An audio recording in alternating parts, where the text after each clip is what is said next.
Estamos ao vivo. Vamos chamar o pessoal para participar conosco. Entramos 2 minutinhos antes para não perder tempo, né, no nosso horário. Então vamos chamando o pessoal aí. Vou compartilhar a live aqui.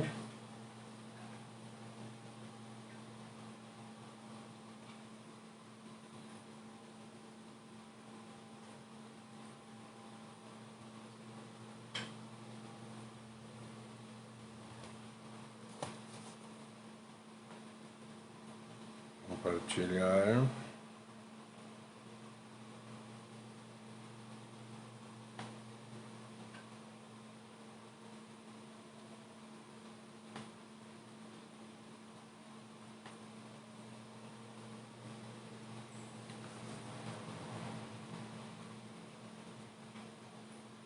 Vamos chamando o pessoal aí.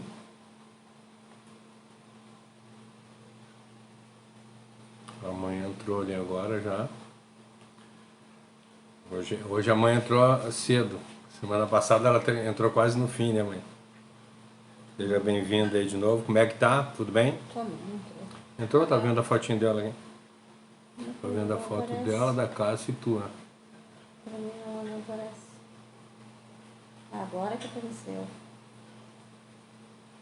Seja bem-vindo quem está entrando. Estamos só chamando o pessoal.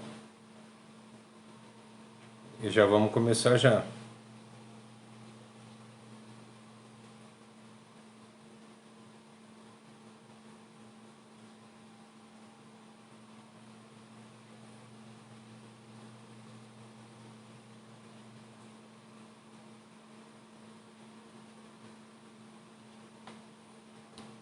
Já vamos começar já, pessoal. Só um minutinho.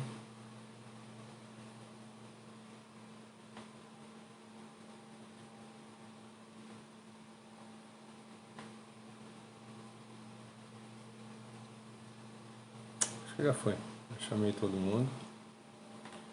E assim nós começamos, então. Deixa eu... Boa noite a todos, que sejam bem-vindos. Mais uma live, Salmo 119. Hoje, ao invés da gente fazer como toda semana a gente faz, fazer a exposição de um versículo, como nós estamos começando uma nova letra, daí nós vamos... eu vou falar sobre o que essa letra fala. Nós vamos falar sobre a letra Het. A letra Het, ela vai do Salmo 119, do versículo 57. A semana passada nós terminamos a 7ª letra, estamos entrando na 8ª agora. É a letra Het, que no nosso idioma seria a letra H, que é a 8ª letra do alfabeto grego, desculpa, do alfabeto hebraico. E aí nós vou pegar ela nos dias de hoje aqui. Salmo 119, Salmo 119, versículo 57 até o 64. 57 até o 64. Então vamos lá. Ela diz para nós assim, deixa eu ver se eu estou na ARC. Deixa eu puxar para a nova tradução. Nova tradução da linguagem de hoje. Versículo 57.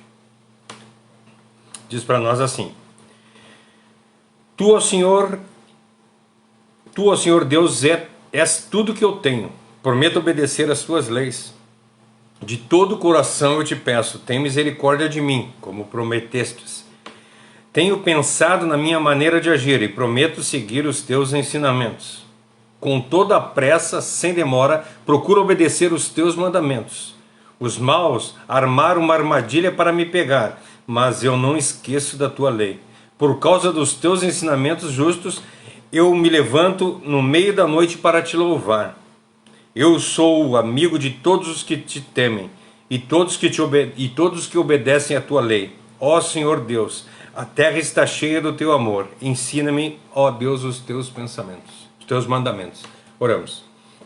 Querido Deus e amado Pai, agradecido seja o teu santo e maravilhoso nome, e te agradecemos por mais um dia de vida, por mais uma semana que tu está nos proporcionando, que nós possamos, Senhor, aonde nós andarmos, nós darmos testemunho da tua palavra, que nós sejamos verdadeiros para com as pessoas, e que nós possamos derramar, Senhor, a Tua palavra em todos os lugares, que nós possamos viver a Tua palavra, que nós possamos viver, assim como o salmista diz aqui, que nós estejamos sempre prontos a nos levantar para estar junto da Tua palavra, meditar nela dia e noite, colocar ela como coisa principal no nosso viver, que o Teu temor seja o nosso desejo, que nós possamos estar todos os dias na Tua presença.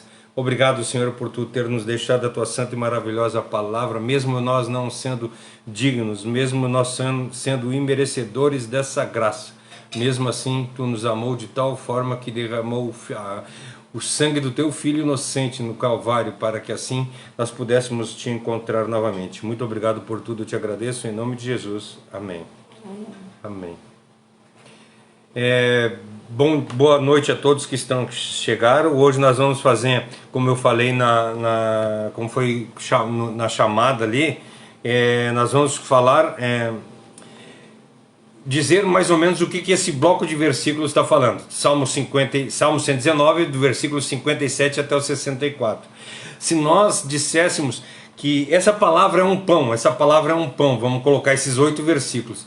E eles são divididos em 8 fatias. É mais ou menos isso que nós conseguimos ver. Eu estou falando isso por quê? Porque esses 8 versículos eles se encaixam um no outro. Na realidade, poderia fazer uma pregação dos 8 versículos de uma vez só. Mas como a gente gosta de adentrar mais e falar, então nós fizemos um panorama, é o que nós estamos fazendo hoje. Nós temos feito isso todos os começos dessas oitavas, né? Nós estamos na oitava. Então, a semana passada nós terminamos a 7ª oitava, agora nós estamos na 8ª oitava, que vamos começar, e durante 8 semanas nós vamos falar sobre esses 8 versículos. Então, para a gente entender, esse bloco de versículos aqui, do versículo 57 ao 58, o salmista parece tomar posse de Deus. Nós olhamos do jeito que ele fala, parece que ele está tomando posse de Deus. Nós vimos no versículo 57, ele se apropria de Deus, né? Como ele fala ali no versículo 57, Tu, ó Deus, é tudo que eu tenho. Ou seja, o versículo 57 ele se apropria, Deus é tudo, Deus é a única coisa que me é importante nessa vida. No versículo 58 ele clama por Deus, né? Ele diz assim, de todo o coração eu te peço, tem misericórdia de mim. No versículo 59 ele volta-se para Deus. No versículo 61 e 62 ele se consola em Deus. No versículo 63 ele associa-se à pessoa de Deus, ou seja, ele está junto com Deus. No versículo 64 ele suspira por ter uma instrução a qual Deus deu, ele se maravilha por isso. Então por isso que eu digo que esse na realidade é um grande bloco que ele está falando, né? A introdução desse versículo, assim, desses 8 versículos, para a gente entender, como eu já falei no início, ele representa a letra H. Se trazer para o nosso idioma, seria como é que é? O som que sai, como é que se diz? O som que nós usaríamos para falar essa letra seria o CH. Então, quando for falar ela, seria chá. Então, por exemplo, o N, se tivesse mais a vogal A, seria chá. Então, não é o H. Então, por exemplo, se tu botar HA, daria a entonação A. Mas como essa letra ela dá o som de CH. Ela é a oitava letra, né? Ela indica o numeral 8. E aqui o salmista decide se apegar fielmente a Deus. Ele diz que Deus é a principal coisa na vida dele, né? Como nós vimos no versículo 57, ele diz que Deus é a porção dele. Deus é a minha porção, ou melhor, Deus é a minha única porção. E aí eu fico pensando, às vezes, quando nós vivemos, o que Deus tem sido na nossa vida? Será que nós temos dado a importância que o salmista dá para a palavra de Deus? Será que nós temos dado essa importância para Deus na nossa vida, dele ter sido a nossa única porção? Nós deixamos de fazer as nossas coisas para fazer as coisas de Deus? Nós deixamos de qualquer coisa, que vamos fazer, nós deixamos de fazer para fazer as coisas de Deus, ou todas as coisas têm sido mais importantes que a palavra de Deus? A semana passada, nós conversando aqui, a Dilce fez até o comentário a respeito de da pessoa, às vezes, vai, em vez de tem culto, mas ao invés de ir no culto, ela vai no jantar, numa festa, em alguma coisa, alguma reunião da empresa. Eu não estou dizendo aqui, gente, pelo amor de Deus, que nós não podemos deixar de... Nós temos que deixar de fazer essas coisas. De deixar de fazer essas coisas, ou é proibido que nós faltamos culto porque nós temos um outro compromisso? Não, de forma alguma. Mas qual tem sido a nossa porção? O que tem sido mais importante no nosso viver?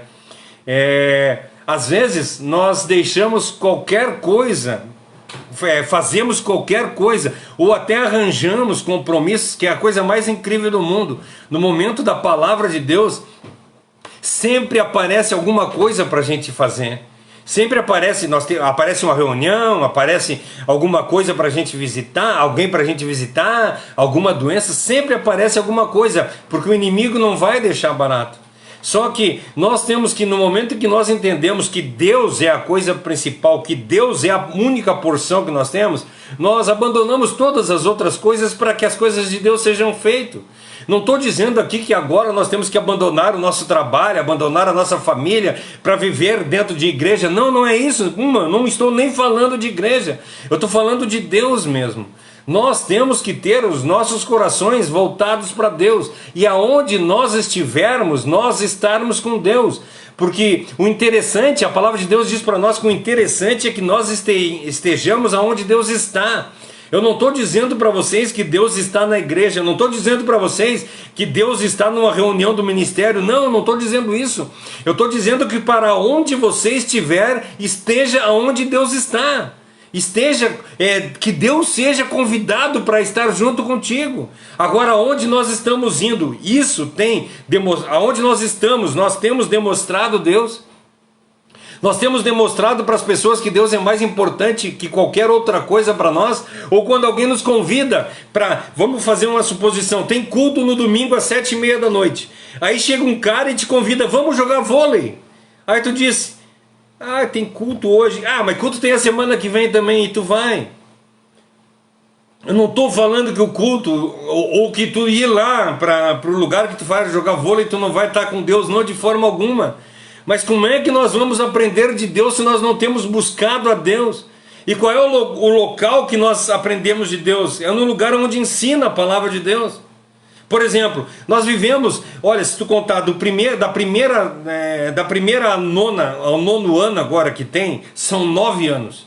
9 anos para a gente completar o ensino fundamental. 9 anos para fazer o ensino fundamental. 9 anos, 4 horas por dia.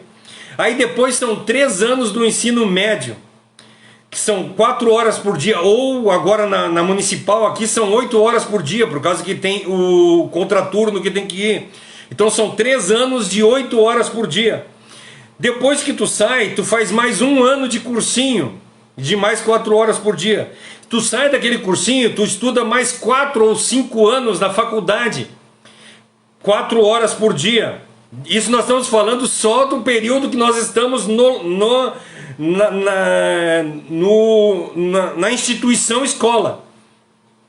E aí quando tu vem para casa, tu tem tema de casa, tu tem trabalhos para fazer, ou seja, essas 4 horas se transformam em 6 horas diárias, que tu te aplica para aprender as coisas do mundo. Quanto tempo nós temos nos aplicado para a palavra de Deus? Quanto tempo nós temos buscado para aprender a palavra de Deus? Às vezes nós temos 1 hora por o culto de 1h30, e tem igrejas que tem culto de 2 horas, mas dessas 2 horas tem 20 minutos de palavra. O nosso culto aqui tem 1 hora, mas tem 1 hora de palavra. Ou tem 1h15, 1h20 no domingo, mas tem 1 hora de palavra. Então, se vocês passarem conosco durante a semana, o período de estudo que nós temos aqui no Ministério Restaurar são 2 horas por semana. 2 horas por semana. O que que tu aprende em 2 horas por semana? Olha, 9 horas, né, 9 anos do ensino fundamental, mais 3 anos do médio, só que 3 anos vezes 8, que seria 6 anos, então são 15 anos, mais 5 anos de faculdade, 20 anos. 20 anos vezes 20 horas por dia para te aprender. Me diz o que que tu sabe hoje do que tu aprendeu no estudo fundamental. Me diz o que que tu sabe hoje que tu aprendeu no ensino médio ou na faculdade. O que tu sabe? Cara, tu não sabe 2% do que tu aprendeu. E aí nós, 2 horas por semana, achamos muito quando estamos estudando a palavra de Deus. 2 horas por semana, gente. 2 horas por semana. E aí eu quero te fazer a pergunta: ele tem sido a nossa porção? Deus tem sido a nossa porção? De forma alguma. Porque se fosse a nossa porção, nós passaríamos 5, 6, 7 horas diárias para conseguir aprender mais dele. É o que nós vemos, o que o salmista declara, que nós vimos na semana passada, que quando ele estava numa reunião, isso há muito tempo, né? Quando ele estava numa reunião, ele queria falar de Deus. Quando ele estava em casa, ele queria falar de Deus. Quando ele tinha tempo, ele estudava sobre Deus para aprender mais de Deus. Quando ele estava de noite deitado, ele sonhava com Deus. Quando ele acordava, ele buscava Deus. É assim que nós temos agido? Se não é assim, como é que nós queremos dizer que Deus tem sido a nossa porção? Eu não estou brigando com ninguém, eu só estou tentando mostrar para a gente que nós, infelizmente, quando a gente reclama e diz assim, antigamente Deus agia muito mais na vida dos apóstolos do que age na nossa vida hoje, mas o quanto nós temos colocado Ele como prioridade, o quanto Ele tem sido a nossa porção, o quanto Deus tem sido importante na nossa vida. Ele nos versículos 50, isso é no 57, né? Ele está dizendo, tu é a minha porção. Aí no versículo 58 ele diz que tu, Senhor, é a nossa graça necessária. Tudo que eu preciso está em ti. Tu é a minha graça, eu não preciso de mais nada. Paulo ora para Deus e pede, Senhor, livra-me do meu espinho na carne, e ora 3 vezes. E aí quando ele ora a 3ª vez, Cristo diz para ele, a minha graça te basta. E será que a graça de Cristo tem nos bastado? Será que nós temos nos alegrado nas coisas? Sabe, essa semana eu vi, tem um rapaz que é ateu, e ele estava falando a respeito disso, dizendo, sabe o que eu acho engraçado? Porque se Deus existisse de verdade, não existiria o que está acontecendo, essa guerra não estaria acontecendo, pessoas lutando por egocentrismo, lutando por... como é que é quando a gente se ama? É narcisismo, por narcisismo. As pessoas querem que elas sejam os valores maiores na vida, então Deus não existe. As crianças não passariam fome. E aí aquele monte de coisas que eles falam, né, os ateus, Deus não existe por causa disso. Mas quanto Deus tem valido para nós? Quanto tem valido a graça de Deus na nossa vida? Quanto nós temos sido gratos a Deus pelas coisas que Ele tem feito no nosso viver, coisas boas e coisas ruins. Eu já contei para vocês que o meu versículo, quando eu me converti, isso lá em 1990, e o versículo que ficou marcado no meu coração, Romanos 8:28, e esse versículo eu tenho trazido no meu coração. Todas as coisas contribuem para o bem daqueles que amam a Deus e andam conforme os seus preceitos. Eu sou grato a Deus por todas as coisas que me acontecem, sejam elas boas ou sejam elas ruins, porque as coisas ruins acontecem para que nós possamos crescer em fé, para que nós possamos crescer em bondade, para que nós possamos crescer.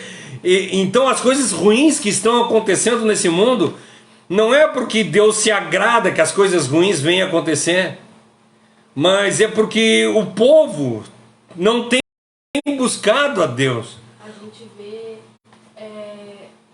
falando assim sobre os problemas que tem no mundo, essas coisas, a gente vê homens que se entregam para a palavra de Deus, pregadores, missionários.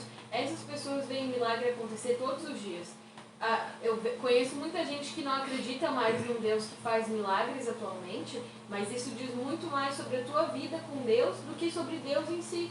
Né? Então, por que tem acontecido tanta guerra? Porque não tem cristão suficiente para combater. Por que não tem acontecido milagre em volta de mim? Porque eu não sou cristão suficiente. Porque a gente ouve, e eu não estou falando de gente mentirosa, eu tô falando de pregador que a gente admira. Se tu for falar com o Paul Washer, por exemplo, eu tenho certeza que ele vai te falar de dias em pregações que ele viu pessoas se curando, entendeu? Não porque é sensacionalismo, não porque é bruxaria, feitiçaria, mas porque Deus se manifesta no meio de pessoas que adoram a Ele verdadeiramente. Não é uma coisa que tal pregador tem poder, mas quando Deus se encontra o povo dele, ele se satisfaz em ajudar um povo dele. Amém. E não é nem só isso também, né? Porque às vezes a gente diz, por exemplo, tu vê o maior milagre da vida da gente não é nem uma cura de uma doença ou um morto se levantar, mas é o cara que eu era se transformar no cara que eu sou. Para que maior milagre do que isso? Sabe? E aí só que isso não tem importância. Tem uma brincadeira de uma dessas igrejas miraculosas da neopentecostais que existe aí. Um cara chegou para a pessoa e disse assim, diz qual é dá um testemunho, sobe aqui, dá um testemunho. Ele diz assim, sabe o que aconteceu? Eu me converti agora, eu tenho dentro do meu coração uma chama que eu não consigo ficar quieto, eu quero falar de Cristo em todos os momentos. Daí ele pergunta, tá, e qual é a bênção? Sabe, para nós temos visto que a bênção é a gente ganhar um carro, é a gente ganhar uma casa, é a gente ganhar o terreno, que nem uma vez eu tive numa igreja, que o pastor revelou lá que um irmão da igreja ia ganhar um terreno, ia comprar um terreno, que Deus tinha revelado para ele, que esse ano tu vai comprar um terreno para ti, que Deus vai te dar um terreno para ti. Gente, eu nunca vi Jesus Cristo falando nisso. Jesus Cristo dizia, vai e vende tudo que tu tem, dá para os pobres e depois tu me segue. O problema é que nós vemos que as bênçãos de Deus são bênçãos humanas, são coisas humanas, coisas temporais, coisas que passam. E não é isso que a palavra de Deus diz para nós. Aqui ele fala no versículo 58 que a graça de Deus é necessária e me basta. Eu não preciso de mais nada. Eu posso estar passando, nós vemos na oração de Abacuque, mesmo que a figueira não dê fruto, mesmo que não tenha plantas na terra, mesmo que não tenha ovelhas no curral, mesmo que o gado não dê, mesmo que dê tudo errado na minha vida, Deus continua sendo Deus e eu continuo amando Ele. Mesmo que eu não tenha o que comer, mesmo que eu não tenha o que beber, se eu estiver doente e não ter dinheiro para ir no médico ou comprar remédio, Deus continua sendo Deus e Ele é o Deus. O problema é que nós associamos, Deus não tem sido a nossa porção, que fala aqui no 57, Deus não tem sido a nossa graça suficiente, Deus não tem sido suficientemente bom, não é que Deus não tem sido suficientemente bom, Deus não é suficientemente bom da forma que eu quero, dentro do meu padrão, do padrão humano. Isso, Deus não é bom suficientemente no padrão que eu quero, no meu padrão. Ou seja, para eu dizer que eu sou abençoado, eu tenho que ter um carro do ano, eu tenho que morar numa mansão, eu tenho que ter uma conta lotada. E isso não é bênção. Vocês já pararam para pensar lá na Bíblia, quem é que promete bênçãos material para nós? Quem é que diz assim, ó, se tu prostrados, tu me adorar, eu te dou tudo que tu enxergar. Tá vendo esse reino? Olha esses reinos lá no pináculo do templo. Tá vendo tudo isso? Todos esses reinos, tá vendo até onde teu olho enxerga? Isso tudo eu dou para ti, se tu me adorar. Satanás te promete saúde, Satanás te promete dinheiro, Satanás te promete fama, Satanás te promete todas as coisas. Agora Deus te promete salvação, te promete não, Ele te dá salvação. Mas eu não quero salvação. Eu quero uma conta forrada de dinheiro. Eu quero ter fama. Eu quero ter 1 milhão de visualizações nas minhas mídias sociais. Eu quero receber monetariamente por fazer vídeos no YouTube. Eu quero vender livros para ganhar dinheiro. Eu quero falar a palavra de Deus e ser reconhecido para as igrejas que eu ir me derem ajudas, né? Para que eu não precise mais trabalhar. Ou seja, Deus é a minha porção? De forma nenhuma. A minha porção tem sido dinheiro, a minha porção tem sido fama, a minha porção tem sido likes. Gente, é triste quando a gente começa a ver isso. Aí tu olha, é isso que eu digo para vocês, a gente vai fazer, tu pega uma, ó, agora tem aqui, não sei se é verdade isso que está dizendo aqui, tem 6 pessoas online aqui. Entra numa live aí dos caras que fazem sinais e maravilhas aí, vê quantos mil pessoas tem. E tu olha quantas pessoas que estão dando até dinheiro, que o cara está pedindo dinheiro lá e estão dando. E aí nós que estamos falando a verdade, nós que estamos falando do jeito que deve agir, isso não agrada. Por quê? Porque as pessoas querem ouvir o que elas querem, não o que a palavra de Deus tem para dizer para nós. Deus não é a nossa consolação, Deus não é o nosso principal objetivo.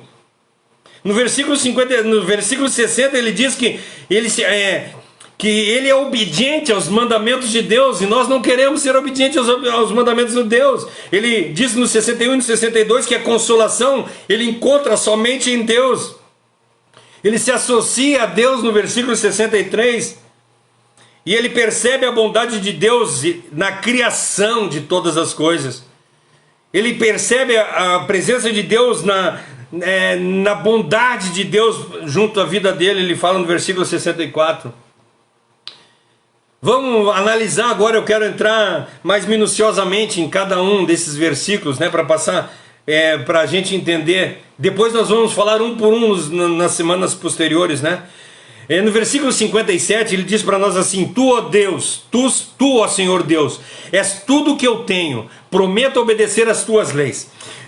Vamos voltar e agora vamos aprender um pouco de história.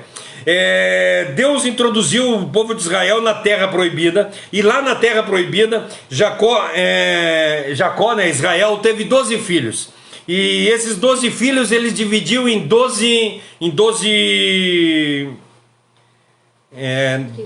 tribos, né? Dividiu em 12 tribos. Os filhos de Jacó eram Rubem, Simeão, Levi, Judá, Zebulon, Isacar, Dan, Gade, Aser, Naftali, José e Benjamim. José foi tirado, né? Por causa que José, a gente sabe que ele foi vendido pelos irmãos, né? Então José morreu, no caso, né? Eles deram por morto. Então José foi tirado disso, e no lugar de José depois entra Manassés e Efraim, que são os 2 filhos de José. Então desses 12 filhos de Jacó, nós temos 13 tribos. Só que não existe 13 tribos, né? São 12 tribos. Por quê? Porque a tribo de Levi foi tirada. A tribo de Levi não participaria dessas 12 tribos. Foram divididas em 12, sendo que Levi ficou de fora. Por isso que nós temos os levitas, né? Os levitas, ao invés deles ter a terra deles, a porção de terra deles, ao invés dele ter isso, esses levitas, eles serviriam a essas 12 tribos, e essas 12 tribos dariam o dízimo para sustentar essa tribo de Levi. Isso em Números 18, 20 diz para nós assim: Disse também o Senhor a Arão: Na terra da sua herança, herança nenhuma terás, falando para a tribo de Levi, né? E no meio deles nenhuma porção terás. Eu sou a tua porção e a tua herança no meio dos filhos de Israel. Entendeu? 12 tribos, ele deu uma porção de terra para cada um.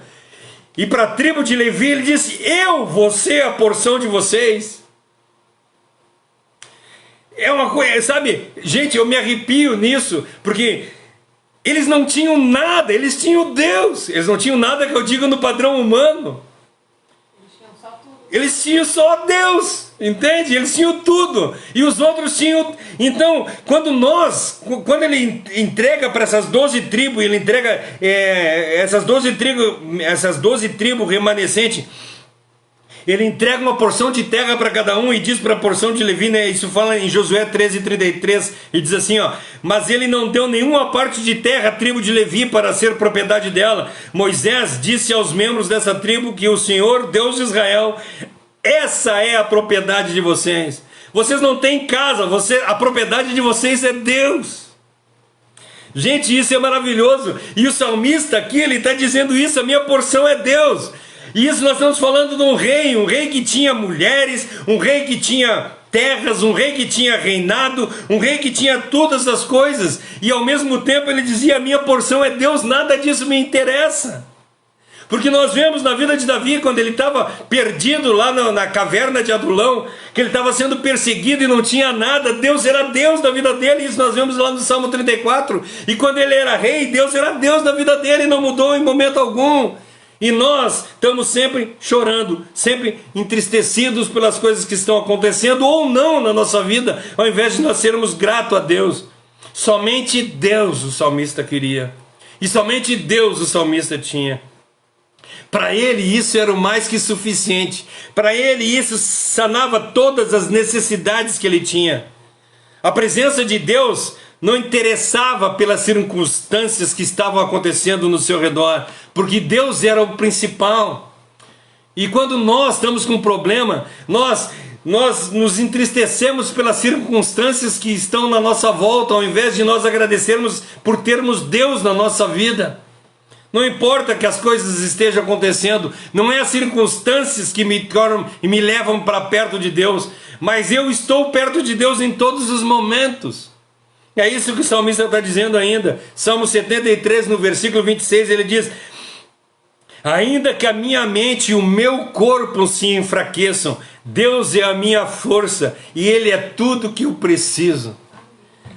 Já pensou? Meu corpo está fraco, eu estou doente, eu não estou conseguindo nem andar mais. Meu corpo está enfraquecido. Minha mente já não lembro mais das coisas, não está mais funcionando direito, mas a minha força continua sendo Deus. É isso que o salmista quer dizer. O salmista implora pela graça de Deus. Aí nós vamos para o versículo 58. De todo o coração eu peço, tenha misericórdia de mim, como prometeste. Deus é Espírito. Ele não possui um corpo que nem nós. Eu quero que vocês entendam, né? Deus não possui um corpo que nem nós. Como é que é Deus? Gente, eu não faço ideia. Nós falamos no domingo passado, né? Lá em Mateus 18, diz que não existe... Desculpa, João. Ninguém jamais viu a Deus, nenhum de nós conhecemos a Deus e ninguém viu a Deus. Aí tu vai dizer para mim, cara, mas espera só um pouquinho. Lá Deus fala com Moisés e diz para Moisés que entra na fenda ali que tu vai ver a minha glória. Ele não viu a Deus. Ele viu a glória de Cristo passando. Porque no princípio era o verbo, não perca o culto de domingo. No princípio era o verbo. Todas as vezes que apareceu Deus para alguém no Velho Testamento, nunca foi Deus, sempre foi Cristo. Porque Deus nunca se deu a ver, então nós não sabemos como Deus é. No entanto, nós temos um sentido antropomórfico, que nós colocamos a nossa forma em Deus, né? Nós temos a ideia, nós já não vimos alguém dizer assim, Deus é aquele velhinho de barba branca, bonzinho. Então isso é uma forma antropomórfica que nós damos para Deus. Achamos que Deus tem a nossa aparência. Para nós tentar entender como é Deus, a gente faz isso. Por que eu estou falando isso? Porque eu quero que vocês tenham uma ideia que Deus, vamos supor que Deus seja como uma pessoa, ele tem duas mãos, né? Então, por ele ter duas mãos, eu quero que, para a gente entender o que eu quero falar, uma mão representa, para nós entender, né? Uma mão representa a misericórdia de Deus e uma mão representa a graça de Deus. Eu quero que vocês entendam isso, a misericórdia de Deus e a graça de Deus. Essa mão de misericórdia, ela nos protege para que nós não recebêssemos aquilo que nós merecemos. Isso é a misericórdia. Porque tem uma música de um cara aí que diz assim, retribui, devolve de volta o que é meu. Eu não quero o que é meu. Eu dou graças a Deus por essa mão de misericórdia que Deus tem, que Ele não dá para mim aquilo que eu mereço. Então a mão de misericórdia dele me guarda do poder ao qual eu estava destruído, e ele colocou Jesus em cima de Jesus Cristo tudo isso. E aí é por isso que ele diz para mim que eu carregue sobre vós o meu jugo que é fardo, o meu jugo que é leve e o fardo suave. E é por isso que ele fala. E aí não, isso é a mão de misericórdia de Deus, que ele não deixa que nós recebamos aquilo ao qual nós merecemos, que é o castigo. Queria falar alguma coisa? Não, eu estava tentando te ajudar. Então, a mão de misericórdia de Deus não permite que eu receba aquilo que eu mereço. Né? E aí, isso nós vemos em Lamentações 3, do versículo 22 ao versículo 25, que diz para nós assim, ó: as misericórdias do Senhor são a causa de não sermos consumidos, porque as suas misericórdias não têm fim, elas se renovam a cada manhã. Grande é a tua fidelidade, a minha porção é o Senhor. Diz, ó minha alma, portanto esperarei nele. Bom é o Senhor para os que esperam nele e para a alma que o busca. As misericórdias de Deus se renovam todos os dias na nossa vida. Então a mão do Senhor, uma mão do Senhor é aquilo que não permite que nós soframos aquilo que nós merecemos. E a outra mão de Deus é a graça, que nos concede aquilo que nós não merecemos. Ou seja, nós não merecemos o amor de Deus, nós não merecemos o perdão de Deus, nós não merecemos ser reconciliados com Deus, nós não merecemos ter aquela paz que excede todo entendimento, e mesmo assim Ele nos dá. Então nós vemos a mão do Senhor de misericórdia, que não dá o que nós merecemos, que é a punição elétrica, nossa, a punição eterna, e nos dá. A punição elétrica é bom, a cadeira elétrica, por isso veio. E a outra mão é a mão de graça, que nos dá aquilo que nós não merecemos: a paz, o perdão, o amor, a reconciliação. Olha o quão maravilhoso é o que esse versículo está dizendo para nós, mas isso nós vamos nos aprofundar mais, né? Quando ele pede aqui no versículo 58, Senhor, me dá a misericórdia que tu me prometeu, e ele dá. Isso é maravilhoso. E eu fico maravilhado quando eu começo a ler isso, esse Salmo 119. Eu não sei como é que as pessoas não conseguem passar uma vida inteira sem ler ele. Versículos 59 e 60 diz para nós assim, ó: tenho pensado na minha maneira de agir e prometo seguir os teus ensinamentos. Com toda a pressa, sem demora, eu procuro obedecer os teus mandamentos. Aqui o salmista está analisando a própria vida dele e decide se voltar para Deus. Ele decide que de agora em diante, mas isso foi a vida inteira, todos os dias da vida dele ele tomava essa decisão, e nós deveríamos todos os dias de manhã tomar essa decisão de dizer: Senhor, eu quero voltar para o teu caminho. Senhor, eu quero andar nos teus mandamentos, eu quero cumprir os teus estatutos, eu quero fazer a tua vontade, eu quero... Sabe quando diz lá, quando nós oramos, quando nós fizemos a ceia todos os meses, ao qual muitas vezes nós lemos lá em Coríntios, na 1 Coríntios, no capítulo 11, no versículo 28, que diz para nós: julgue-se, pois, o homem a si mesmo, e assim coma do pão e beba do cálice. Aqui o que Davi está fazendo é julgando-se a si próprio e dizendo: cara, eu necessito andar nos caminhos de Deus, eu necessito voltar para os caminhos de Deus, eu preciso... Nós falamos um pouco a semana passada a respeito de conhecer a palavra, que nós não sabemos nem não conseguimos entender se o salmista estudou toda a palavra de Deus, e por causa dele conhecer toda a palavra de Deus ele andava da forma correta, ou se ele foi aprendendo uma coisa e colocando em prática, e por isso ele aprendia outra coisa e colocava em prática, e assim ele ia sucessivamente até chegar ao momento da morte dele, que ele estava completamente conhecedor da palavra de Deus. Não importa qual o jeito, mas o importante é que todos os dias ele chamava a atenção de si. E mais uma vez eu volto no capítulo 103, no versículo 1 e 2, que ele diz: bendiz, ó minha alma, ao Senhor. Ele diz: minha alma, te acorda, minha alma, bendiz ao Senhor, minha alma, conhece ao Senhor, minha alma, aprende do Senhor, minha alma, sabe, ele coloca incessantemente dentro do coração dele, sabe aquilo que a palavra que diz para nós em Salmos também, que diz assim, em Provérbios: inculca no teu filho a palavra, e quando ele for velho ele vai saber andar. O salmista diz: inculca em ti.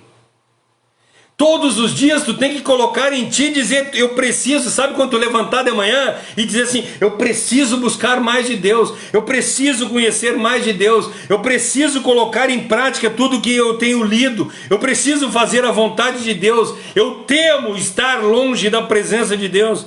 E isso o salmista fazia todos os dias da vida dele, e nós vemos por intermédio dos salmos isso. E assim mesmo nós vemos que lá adiante ele cai. Quando ele vê Betseba lá, ele cai.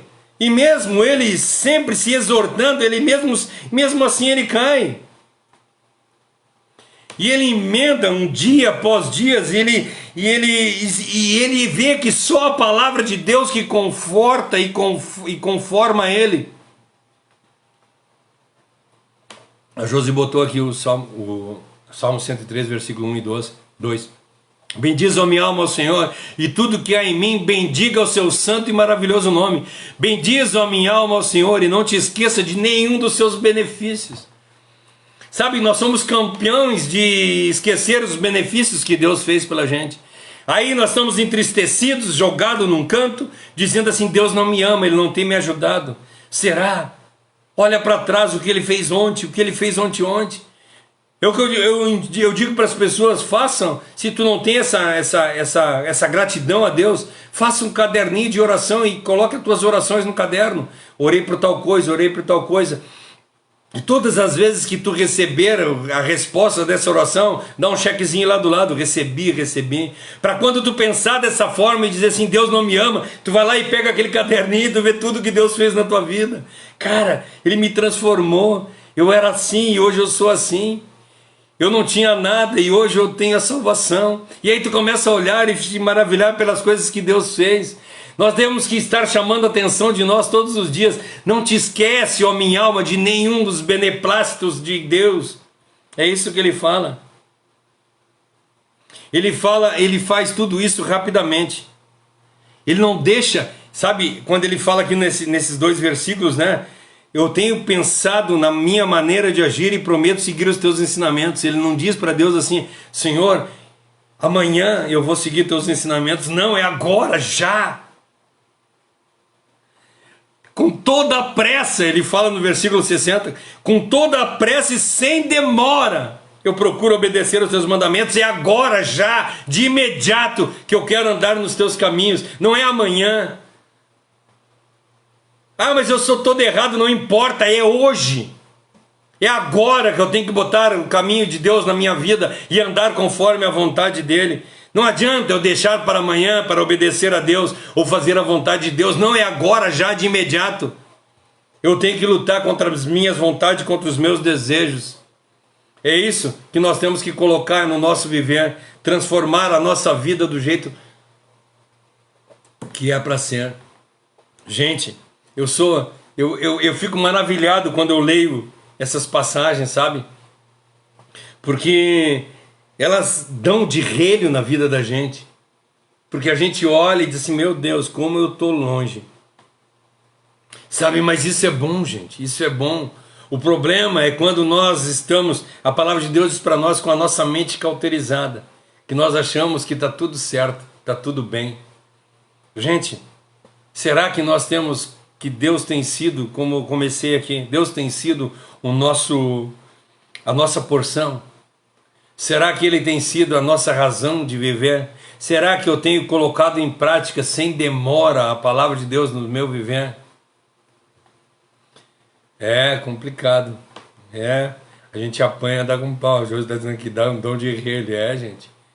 Quando a gente começa a ler a palavra de Deus de verdade, quando nós começamos a ver as maravilhas que Deus faz no nosso viver, e ao invés de nós agradecer, ser gratos a Deus e tentar colocar em prática a nossa vida, nós fizemos ao contrário, nós reclamamos.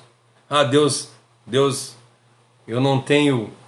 Eu estava com tanta vontade de comer um camarão na abóbora, mas eu tenho só um bife para comer. Nós reclamamos que nós não temos tal coisa, enquanto tem tanta gente passando por situação pior que a nossa. Gente, vocês pararam para pensar que tem um monte de gente que está morrendo sem Deus e nós reclamando por um prato de lentilhas? O bom entendedor meia palavra basta, né? Mas o cara reclama por um prato de lentilha. Ele tem a bênção de Deus. Nós estamos falando de Esaú. Ele tem a bênção de Deus e troca por um prato de lentilha.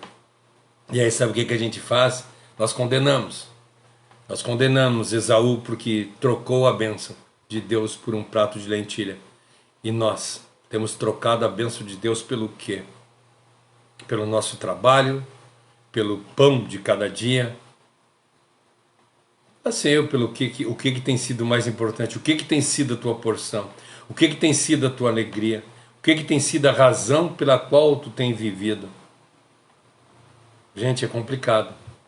É complicado. Versos 61 e 62 agora. Os maus armaram uma armadilha para me pegar, mas eu não esqueço da tua lei. Por causa dos teus ensinamentos justos, eu me levanto no meio da noite para te louvar. Aqui o salmista está dizendo que os perversos tentavam enredar a vida dele. Nós vemos várias situações na vida do salmista que ele foi perseguido, que tentaram matar, inclusive Saul, né? Tentou matar ele, mas ele sempre permaneceu fiel e firme e obediente à palavra de Deus. Lá no versículo 55, nós lemos a semana passada, umas 3 semanas atrás, 56, há 2 semanas atrás, né? Foi o 55, que nós falamos a respeito do que o salmista diz que se lembrava de Deus de dia e de noite. E aqui, ele, mais uma vez, ele diz, né, que eu me levanto no meio da noite para te louvar. Lá ele diz que ele levantava no meio da noite para compreender Deus. Aqui ele está dizendo mais uma vez que ele reafirma a dedicação que ele tem para Deus. Como eu falei nessas semanas, eu tenho falado bastante vezes. Quando ele diz que no meio da noite ele se levanta para buscar a palavra de Deus, ou se levanta para louvar a Deus, ele está querendo dizer para Deus que, Senhor, tu é tão importante para mim, porque eu prefiro até não dormir para estar na tua presença do que eu satisfazer o meu desejo de sono. Sabe, quando a palavra de Deus diz para nós que de madrugada o céu ainda é escuro, eu busco ao Senhor, a gente está dizendo assim, eu quero abrir mão. Sabe, perguntaram uma vez para Lutero, e disseram para Lutero assim, quando o senhor tem um dia muito atribulado no outro dia, por exemplo, 6 horas da manhã, o senhor já tem que estar em algum lugar dando palestra, o senhor tem que estar ensinando a palavra de Deus às 6 horas da manhã, e aí o senhor passa, quando a gente vai a retiros espirituais, que a gente se encontra lá nos retiros, e às vezes começa às 6 horas da manhã o estudo, e vai até das 6 da manhã, vai até o meio-dia, depois a gente almoça e segue a tarde inteira estudando, e nós passamos o dia inteiro em estudo da palavra de Deus. E aí ele perguntaram para ele, quando isso acontece na tua vida, o que tu faz, né, para arranjar um tempo para orar? Ele disse assim, se eu vou começar o meu dia às 6 horas da manhã, eu acordo às 2 da manhã para orar. Ele ficava 3, 4 horas orando antes dos compromissos que ele tinha. Ele botava a presença de Deus mais importante do que até estar falando de Deus. E é isso que muitas vezes nós não fazemos. Nós passamos, vamos falar no culto de domingo, nós passamos o domingo inteiro brincando, jogando futebol, comendo comida, nos divertindo com a família, fazendo tudo que é tipo de coisa. 5 minutos antes de ir para a igreja, a gente entra dentro do banheiro, passa uma água no corpo, joga uma roupa por cima e vai para o culto. Não temos preparação nenhuma para chegar na presença de Deus. E aí a gente reclama que Deus não tem sido mesmo.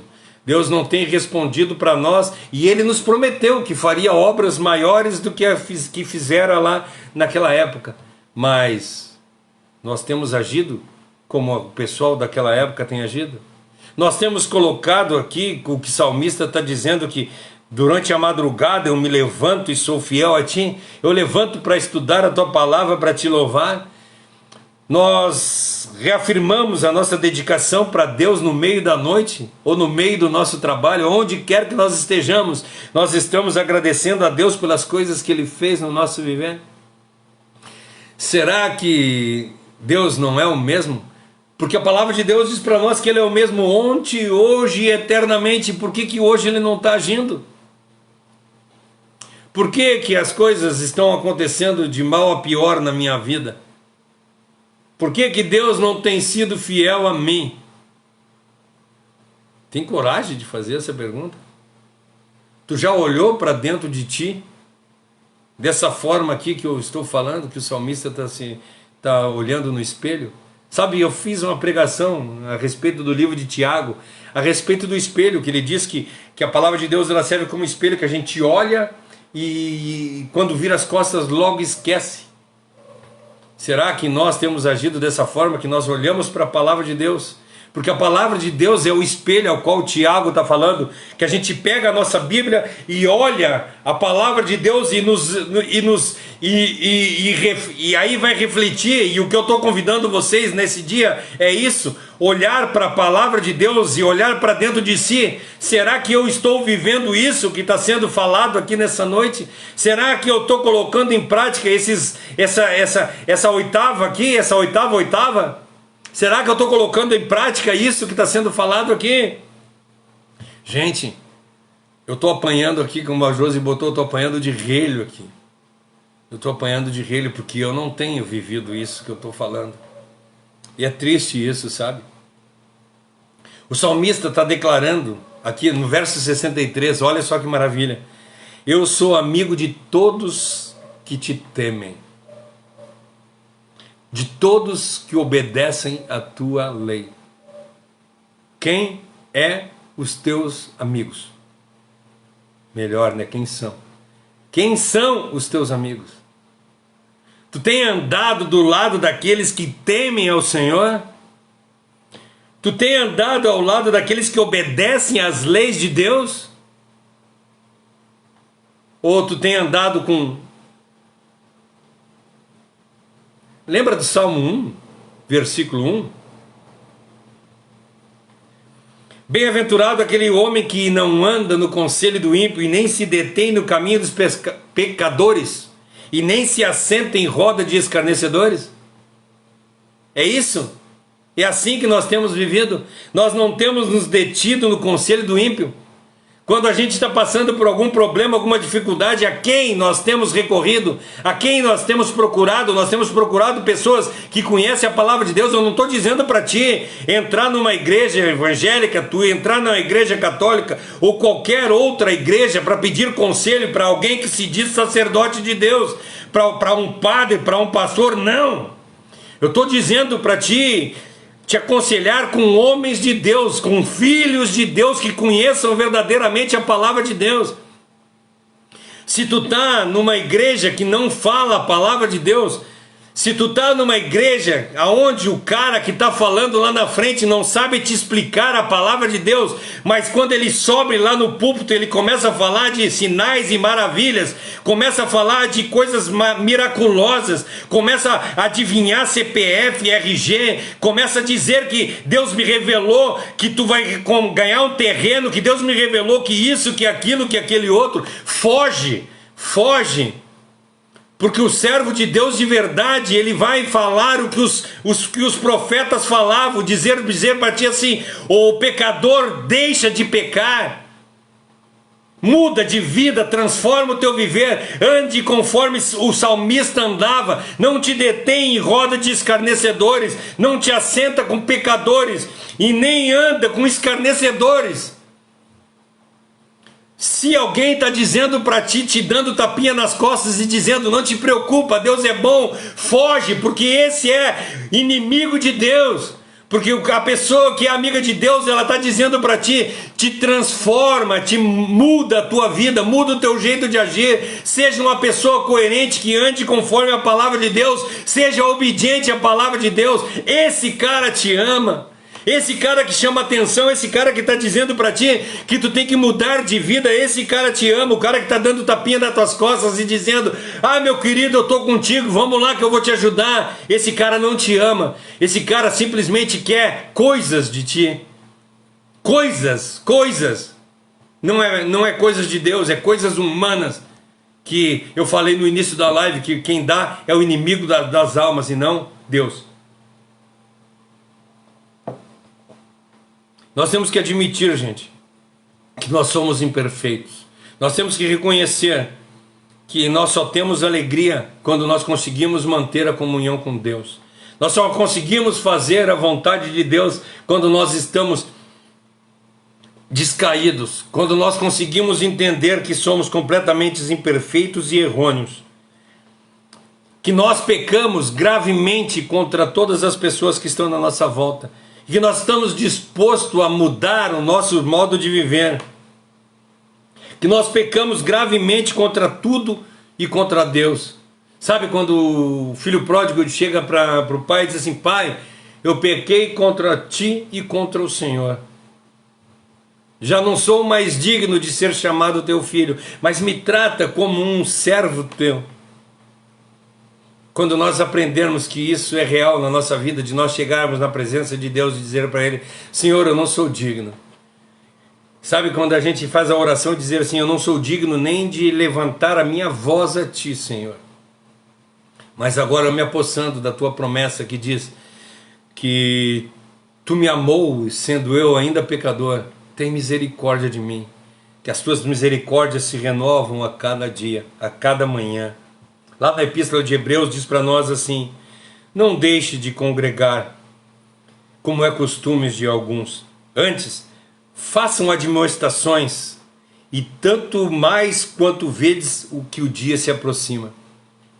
Não deixe de ir numa igreja, mas vá numa igreja onde existe uma admoestação contínua, uma admoestação mútua, que um está cuidando. Não é uma igreja de fofoqueiro, gente, pelo amor de Deus, mas é uma igreja que um está cuidando da vida do outro, para que essa outro viva bem. Não é que cuidando da vida do outro para falar mal do outro. Nós estamos cuidando um da vida do outro para que nós possamos andar de acordo com a vontade de Deus. E quando o irmão desliza, a gente vai lá, coloca nosso ombro embaixo do braço dele e diz assim: meu irmão, vem cá que eu vou te ajudar e nós vamos vencer. É isso que nós temos que estar numa igreja, dessa forma, aonde um suporta o outro, ou seja, um dá suporte para que o outro cresça e os dois chegam perfeitamente na presença de Deus. E o versículo 64, ao qual encerra essa oitava: o Senhor Deus, ó Senhor Deus, a terra está cheia do teu amor, ensina-me os teus mandamentos. Esta é uma verdade que não pode ser negada. A terra está cheia da bondade de Deus. Para onde nós olhamos, eu acho maravilhoso o versículo que diz: um dia faz menção ao outro dia, dizendo da glória do Senhor. Lá no Salmo 33, no versículo 5, diz assim: Ele ama a justiça e o direito, e a terra está cheia da bondade do Senhor. Salmo 145, versículo 9, diz assim: o Senhor é bom para todos aqueles, e Ele tem uma eterna misericórdia, e ela permeia por todas as suas obras. A misericórdia de Deus está em todos os lugares, e ela se renova todos os dias. Então, assim como eu falei para vocês a respeito das mãos de Deus, né? A mão da misericórdia, a qual não me dá o que eu mereço, e a mão da graça, a qual me dá o que eu não mereço, nós temos que colocar as nossas mãos no arado para fazer a vontade de Deus. Nós temos que aprender a ver que essa mão de Deus, a mão que criou todas as coisas, ela é preeminente de tudo. Ela é a minha perspectiva de vida, ela é a minha razão, ela é a minha porção. A mão de Deus é tudo para mim. Deus está presente em todos os momentos do meu viver. Essa verdade deve ser de forma completa na minha vida. E eu preciso viver nesta perspectiva de vida. Nós temos que viver como o salmista e clamar todos os dias para Deus: Senhor, ensina-me os teus decretos. Me ensina a fazer a tua vontade, Senhor. Nós temos que nos apegar com Deus e depender exclusivamente de Deus. Isso que fala para nós no Sermão do Monte, né? Bem-aventurado aqueles que sabem que são pobres de espírito, porque eles são completamente dependentes de Deus. Nós temos que ser totalmente dependentes desse Deus maravilhoso. Que Deus possa ser a nossa verdadeira satisfação. Que quando a gente falar de Deus, nós nos alegramos. Que quando a gente falar de Deus, saia de dentro de nós poder. Quando a gente falar de Deus, as pessoas possam ver assim: nossa, quando ele está falando de Deus, parece que irradia coisas boas dentro dele. Que nós possamos ser dessa forma. Que Deus nos dê, segundo a sua riqueza e a sua glória, tudo que supra a necessidade que nós temos dele. Que nós emanamos pelo nosso... Sabe quando a palavra de Deus diz para nós que Cristo orou e saiu sangue dos poros dele? Aquilo ali diz que é um grau de ansiedade imenso. Eu gostaria que quando eu falasse de Deus, exalasse o perfume da rosa de Saron, exalasse Cristo pelo meu suor, que as pessoas pudessem ver as maravilhas de Deus por intermédio da minha vida, e eu pudesse contagiar. Não é contagiar, eu queria ter o poder de contaminar as pessoas, sabe? Não é contagiar, mas é contaminar. Eu queria que as pessoas olhassem para mim e tivessem vontade, cara, como eu quero ser imitador dele, como ele imita Cristo. Isso, sabe? Seria maravilhoso se nós conseguíssemos mostrar Deus por intermédio da nossa vida.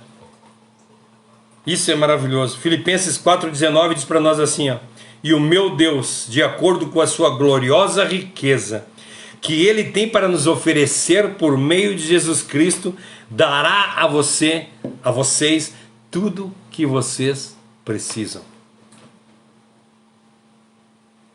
Parem, gente, sério, parem nas suas orações de pedir coisas para Deus. Não peçam mais. Não peçam mais para Deus. Peçam, se for pedir, como o salmista pediu aqui no último versículo: Senhor, cumpre as tuas promessas na minha vida. Só isso. Eu não quero mais nada. Eu quero só que tu cumpra as tuas promessas. Sabe por que nós não pedimos isso? Porque nós não temos sido suficientemente obedientes para clamar isso. Eu falei no domingo, né, a respeito do rei Ezequias, que chegou para Deus e disse assim, chegou para Deus, né, o profeta Isaías entrou lá e disse assim: hoje tu vai morrer, prepara a tua vida, prepara a tua casa. E ele ora para Deus e diz: Senhor, tu me conheces, sabe como eu ando, então olha e me julga, será que eu não mereço viver mais um pouquinho? E aí Isaías volta e diz assim: ó, Deus falou comigo e disse que tu mereces viver mais 15 anos. Será que nós temos vivido de uma forma ao qual nós somos merecedores de falar com Deus nessa intimidade? Será que nós temos sido íntimos de Deus dessa forma?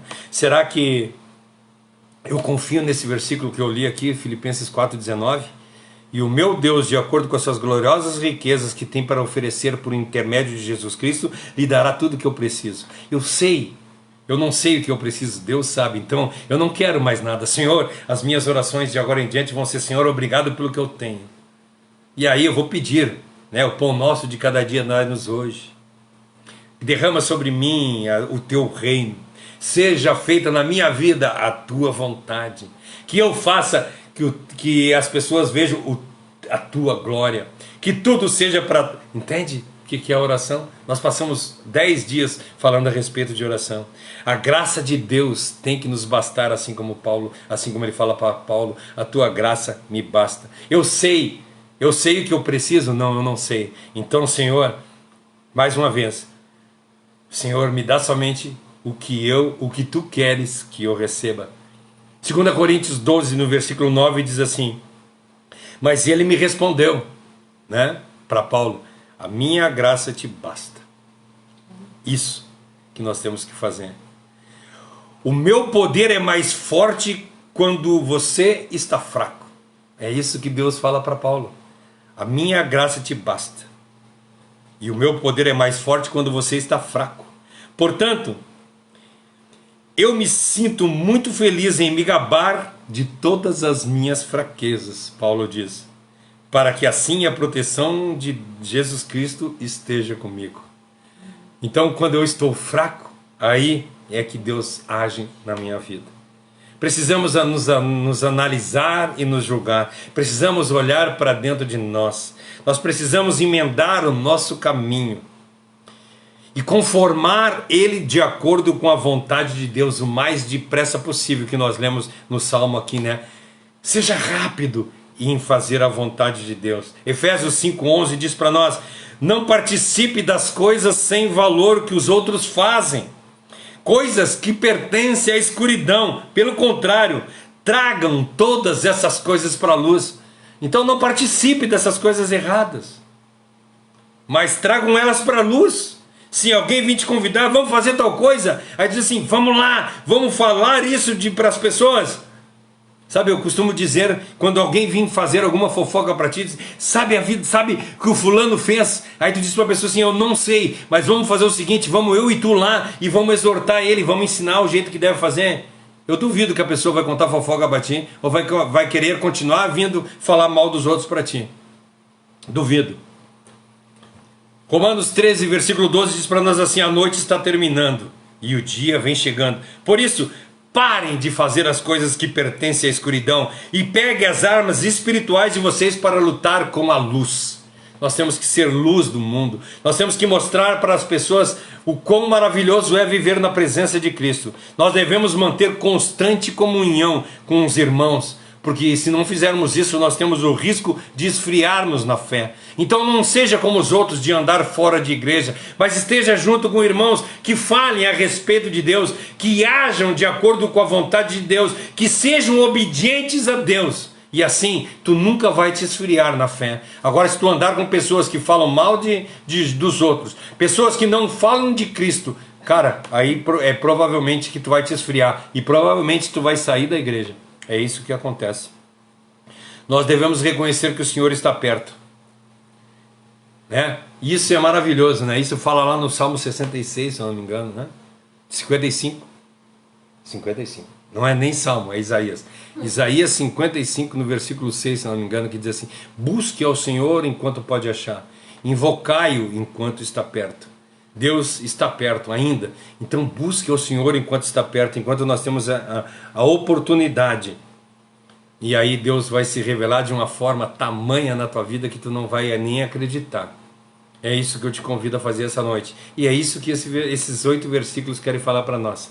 A partir da semana que vem nós vamos esmiuçar, nós vamos de um por um falando o que cada um quer dizer para nós, mas que nós possamos, por esse panorama que eu dei aqui hoje, nós sabermos o que nós vamos falar durante esses próximos 8 dias aqui. Que Deus abençoe grandemente a vida de vocês. Foi maravilhoso estar aqui, essa palavra foi muito boa para mim. Apanhei tipo bicho aqui.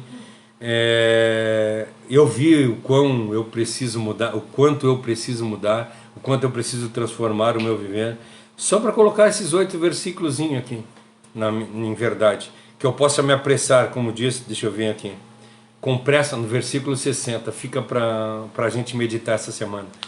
Com pressa, sem demora, eu procuro obedecer os mandamentos de Deus. Que nós possamos com pressa, sem demora, agora, já, de imediato. Amém? Amém. Que Deus abençoe a vida de vocês grandemente. Amanhã às 13 horas vai estar novamente esse culto lá no YouTube. Nós temos todos os versículos anteriores, os 56 versículos que já foram falados, e a semana que vem nós voltamos no versículo 57, que diz: Tu, Senhor Deus, é tudo o que eu tenho, prometo obedecer as tuas leis. Semana que vem nós vamos explicar direitinho o que isso quer dizer. Que Deus abençoe a vida de vocês. Domingo nós estamos aqui novamente falando a respeito do livro de João. Nós estamos expondo o livro de João.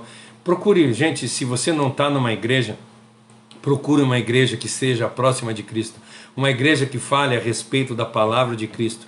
Se você está numa igreja que não está falando de Cristo, está falando de outras coisas, procure uma igreja que fale de Cristo. Não estou dizendo para ti, eu não sou proselitista, tá, gente? De querer trazer pessoas para a nossa igreja.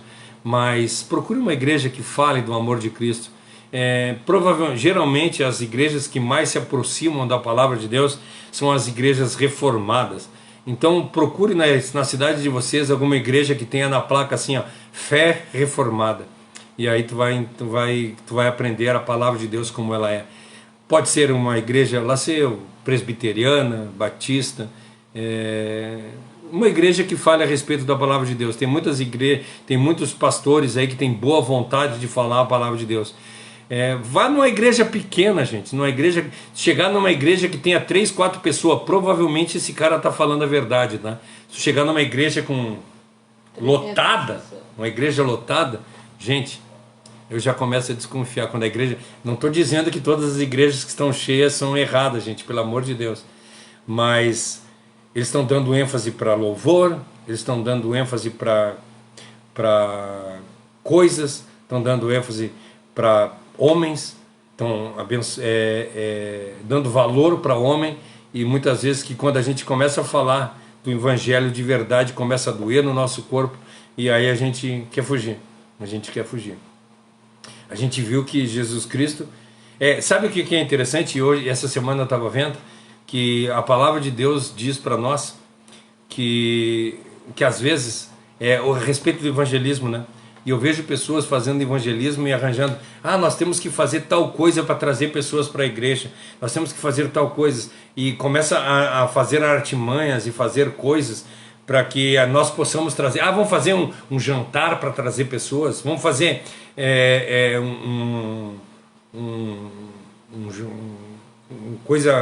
um show, alguma coisa assim para trazer pessoas. E o que diz para nós lá no livro de Atos? E todos os dias Deus acrescentava. O que nós temos que pedir é para que Deus acrescente pessoas de verdade na nossa vida. É isso. Nós não temos que pedir para Deus, Senhor, traga membros para a nossa igreja. Nós temos que clamar para Deus dizendo, Senhor, traz discípulos para o teu reino. É isso que nós queremos. Discípulos para o reino de Deus. Não quero que você venha para o Ministério Restaurar, eu quero que você vá para uma igreja a qual fale do reino de Deus. É isso que eu quero. Amém? Deus abençoe a vida de vocês grandemente. Cássio, faz uma oração final para nós hoje.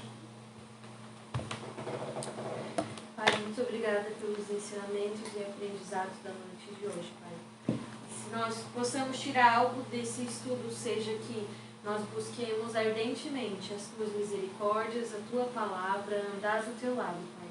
Que nós comecemos a pensar e procurar amizades intencionalmente. Que as nossas amizades não sejam porque nós gostamos de alguém simplesmente ou porque gostamos das mesmas coisas, mas porque nós concordamos que o Senhor é o único Rei e Salvador das nossas vidas, Pai. Que nós tenhamos vontade de nos cercar de pessoas que nos ajudem a nos aproximar de Ti, em vez de nos afastar de Ti, Pai. Que nós acordemos todos os dias, durante a madrugada, Pai, para poder estudar da Tua Palavra, para poder aprender da Tua Palavra. Que a gente sinta fome e sede dos Teus ensinamentos. Que os nossos estudos eles sejam intencionais, que as nossas atitudes sejam intencionais.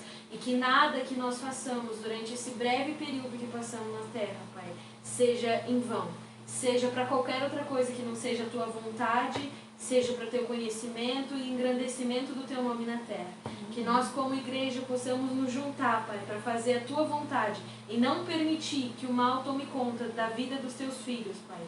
Toma conta de nós, nos ajuda, nos dê força, nos ajude a nos interessarmos cada vez mais pela Tua vontade. Amém. Porque a gente sabe que isso não é algo que vem de nós, mas é algo que o Senhor nos dá. A fé em Ti é um dom que a gente recebe através de Ti, pela Tua vontade. Que a gente consiga ter essa vontade de engrandecer o Teu nome cada vez mais, Pai.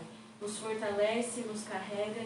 É isso que a gente te pede, que durante essa semana a gente possa pensar, antes de qualquer coisa que a gente for fazer, para ver se o que a gente faz vai de encontro com a Tua vontade, vai de encontro com a Tua palavra, e que a gente possa se assemelhar cada vez mais com o salmista, Pai, no amor às Tuas coisas. Em nome de Jesus, Deus.